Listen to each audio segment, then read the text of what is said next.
ఒక ఉదయం రవి టీషాప్లో కూర్చుని చిరాకుగా మాట్లాడుతున్నాడు. ఈ రోజుల్లో ఎవ్వరూ సరిగ్గా పనిచేయరు, అందరూ నిర్లక్ష్యంగానే ఉన్నారు అని కోపంగా అన్నాడు. అతని ఎదుటి కూర్చున్న సీత నిశ్శబ్దంగా విన్నది.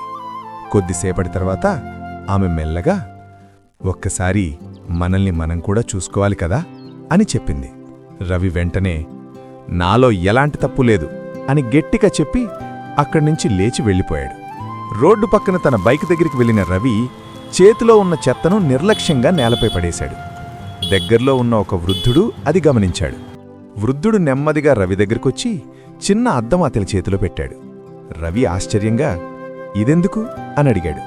వృద్ధుడు చిరునవ్వుతో చెప్పాడు, బాబూ, బైబిల్లో ఒక మాటుంది, ముందు నీ కంట్లో ఉన్న దూలం తీసుకో, తర్వాత నీ సహోదరుని కంట్లో ఉన్న నలుసును చూడగలవు. ఈ రోజుల్లో కూడా అదే నిజం.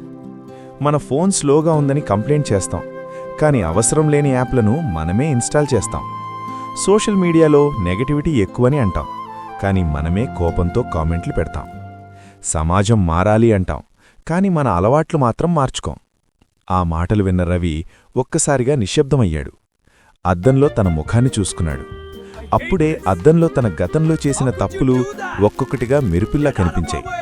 చెత్తపడేయడం, ఇతరులను తప్పుపట్టడం, కోపంగా మాట్లాడడం అన్నీ వరుసగా కదిలాయి. రవి భయంతో అద్దాన్ని మరింత దగ్గరగా చూశాడు. వెంటనే అద్దంలో తన ముఖమే స్పష్టంగా కనిపించింది. ఆ క్షణంలోనే అతని కంట్లో నుండి పెద్ద దూళం బయటకు వస్తున్నట్టుగా అతని కనిపించింది. ఒక్కసారిగా గబాలును బెదిరిపోయిన రవి అద్దాన్ని త్వరగా జేబులో పెట్టుకున్నాడు. వెంటనే తాను కింద పడేసిన చెత్తని ఎత్తుకుని దగ్గర్లో ఉన్న డస్ట్బిన్లో వేశాడు. కొద్ది దూరంలో నిలబడి ఉన్న సీత ఇది చూసి సంతోషంగా చిరునవ్వు నమ్మింది.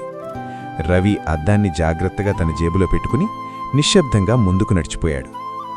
ముగింపు సందేశం: ఇతరులను తప్పుపట్టే ముందు మనలను మనం సరిచేసుకుంటేనే నిజమైన మార్పు మొదలవుతుంది.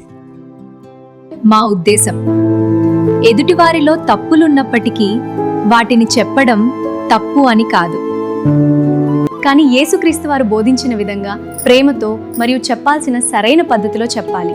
లోపాలను మాత్రమే వెతికే పరిసయ్యుల వలె కాకుండా ఎదుటివారి నిజమైన మార్పు కోసం మంచి మనసాక్షితో చెప్పాలి. చెప్పే ముందు మనలోని లోపాలను సరిచేసుకుంటూ ఎదుటివారికి చెప్పే అర్హతను ముందుగా మనమే సంపాదించుకోవాలి. ఇలా చేస్తేనే దేవుడు కోరిన నిజమైన మార్పు మనలోనూ సమాజంలోనూ ప్రారంభమవుతుంది. ఈ కథ మీకు నచ్చినట్లయితే లైక్ చేయండి. మీ విలువైన అభిప్రాయాన్ని కామెంట్లో తెలియజేయండి. ఈ వీడియోను షేర్ చేసి మరికొందరిని దేవునిలో బలపరచండి. మరిన్ని కథల కోసం సబ్స్క్రైబ్ చేసి నోటిఫికేషన్ బటన్ను ఆన్ చేసుకోండి. ధన్యవాదాలు.